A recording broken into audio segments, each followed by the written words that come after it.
Cancer Healer Center, a new beginning. 2021 সালের বিধানসভা নির্বাচনে স্পটলাইট কোন আসনে ছিল? উত্তরটা খুবই সহজ, কারণ স্পটলাইট ছিল নন্দীগ্রামের উপরে।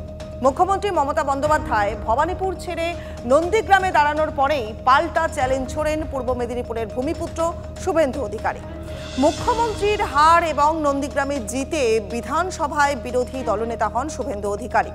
26-এ কি আবার মমতা এবং শুভেন্দুর মধ্যে ডুয়েল দেখা যাবে? এবার কি কুরুক্ষেত্র ভবানীপুর? বারবার ইঙ্গিত দিচ্ছেন বিরোধী দলনেতা।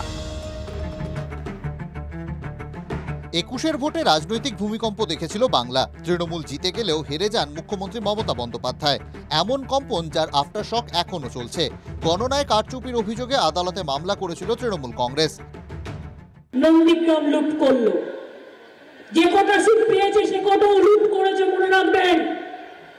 আগামী দিনে বিচার আমরা করবই।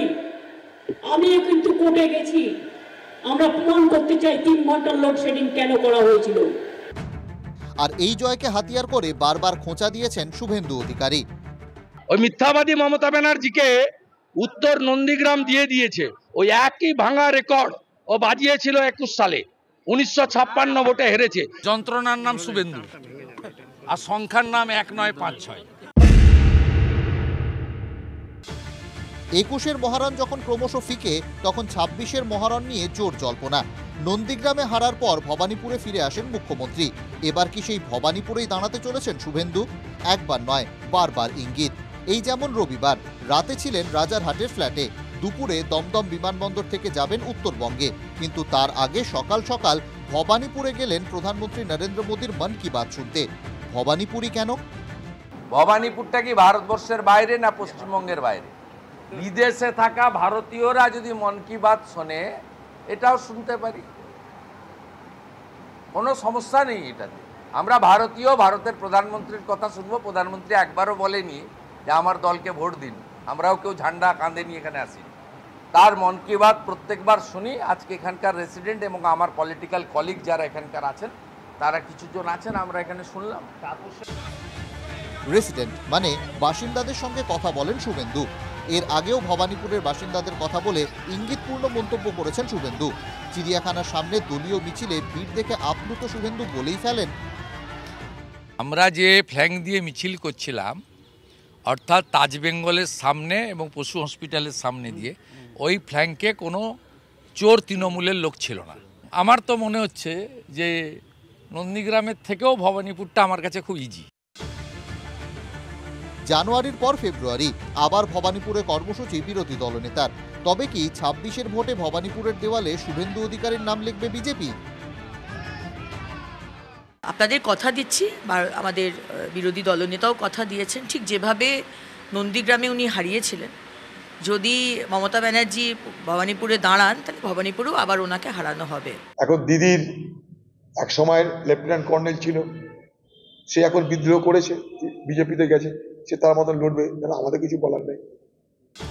অধীর চৌধুরী কিছু না চাইলেও চেনা মেজাজে জল্পনা বাড়িয়েছেন কুণাল ঘোষ। আরে ওটা তো কहीं पे নিগাহে कहीं पे নিশানা। মন টানছে, ভুল করেছি ছেড়ে গিয়ে, ফিরিয়ে নিন। আপনারা দেখছেন মন কি বাত শুনতে গেছে, কিন্তু ওর মন কি বাত কি সেটা তো আপনারা কেউ শুনতে পেলেন না। মন কি বাত হচ্ছে বিজেপিতে চূড়ান্তভাবে কোণঠাসা করছে, বিজেপির ভবিষ্যৎ নেই। সেই কারণে মমতা বন্দ্যোপাধ্যায় ভরসা, এটাই যাতায়াত শুরু হচ্ছে। যাতায়াত কেন, কবে খোলসা হবে? সোমা দাসের রিপোর্ট, TV9 বাংলা। দেখুন, আমাদের নেতাদের সহবতের শিক্ষা কবে হবে বলুন তো? হুমকি রাজনীতির বাইরে কি কিছুই ভাবতে পারবেন না নেতারা? ভোটার লিস্টে ভুয়ো নাম ঢোকালে হাঁটুতে জল জমিয়ে দেওয়ার নিদান হুমকি দিয়েছেন উত্তরবঙ্গের উন্নয়ন মন্ত্রী উদয়ন গুহ। দলে থাকা বেঈমানদের একঘরে করবার নিদান তৃণমূল সাংসদ অরূপ চক্রবর্তীর।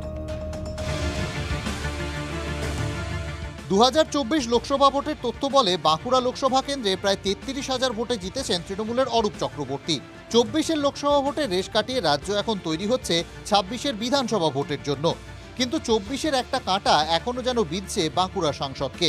ভোটের আগে প্রচারে তিনি বলতেন, আমি দলের এই মুমূর্ষু অবস্থায়, এই কঠিন অবস্থায় কোনো কর্মীকে বিভাজন হতে দেবো না।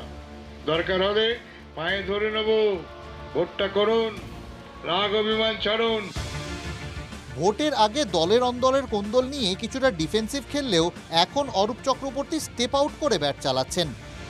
ভোটের আগে যারা তৃণমূল কংগ্রেস জোড়াফুলের বিরুদ্ধে গুজুর করতে যাবে, তাদেরকে গ্রামে এক ঘরে করে দেবেন, তাদেরকে কোনো রকম আপনারা উৎসাহিত করবেন না। আমি জানি এটা মেয়েরাই পারে। বেঈমানদের এক ঘরে করার দায়িত্ব গ্রামের মহিলাদের দিয়েছেন তৃণমূল সাংসদ, জানিয়ে কটাক্ষ ছুড়ে দিচ্ছে বিজেপি।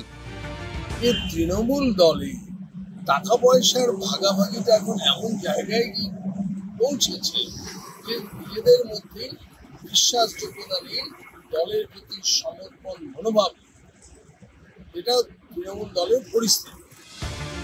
দলের অন্দরে চোরাস্রোতের জুজু এখনো কিছুটা হলেও তাড়া করে বেড়াচ্ছে বাঁকুড়া সাংসদকে।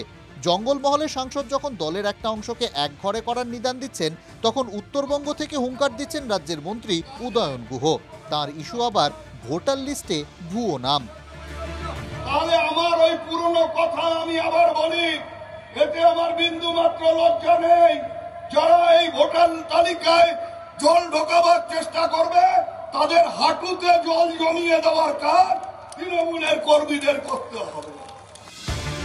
এখানেই শেষ নয়, সরকারি কর্মীদের জন্য বিশেষ বার্তা রাজ্যের মন্ত্রীর। শুনছি নাকি কোন সরকারি আধিকারিকরাও জড়িত থাকে, এইরকম ফলস ভোটার তালিকা তৈরি করবার চেষ্টা করেন, তাহলে ওই ঘরের মধ্যেই থাকতে হবে, বাইরে বেরিয়ে সূর্যের মুখ দেখতে পারবেন না। সূর্যের মুখ দেখা বন্ধ করে দেবো। রাজ্যের মন্ত্রীর মুখে এমন কথা শুনে বিজেপির পাল্টা তোপ।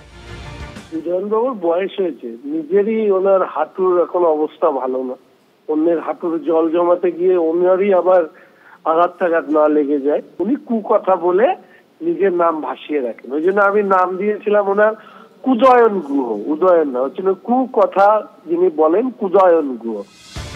শীতের পরশ ছেড়ে গরম হাওয়ার আগমন এখন সময়ের অপেক্ষা। তবে রাজনীতির ময়দানে শীত আর আসে না। নেতাদের লাগাম ছাড়া গরম গরম কথায় সবসময় তেতে রাজনীতির ময়দান। হীরক মুখোপাধ্যায়, সুমন কল্যাণ ভদ্রের রিপোর্ট, TV9 বাংলা।